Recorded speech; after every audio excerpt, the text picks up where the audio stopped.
Every barber can tell you about a time when they really jacked a customer's haircut up. Here's my story. One Tuesday morning in 1989, Carlos Herrera walked into the barber school for a haircut. He had been there before, but it was my first day on the floor cutting hair. Carlos was 6'5" and he was built like Hercules.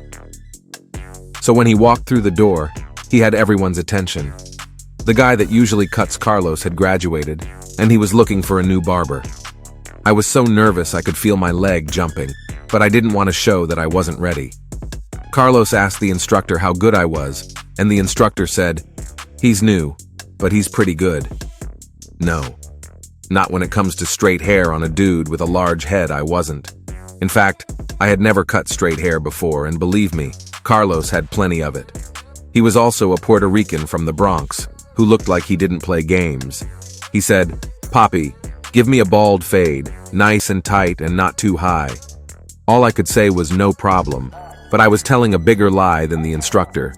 The only thing I remember about that cut was the initial baseline, and then hearing Carlos say, "What the hell you doing, Papi?" The blur cleared up, and I was almost on top of his head trying to remove another fade line. I was making the line higher each time I tried to remove the previous line. It was hot, I was soaking wet, and Carlos looked like he was wearing a yarmulke on top of his head. I turned Carlos into a Jewish man and he was hot as fire. I was 2 seconds from running out the door, and then his girlfriend came in. I knew I was dead then. She said, "What the hell, not on your birthday?" And Carlos said, "Somebody better fix my head now." The instructor told me to go to the classroom in the back and wait for him there. I was out before he finished the sentence.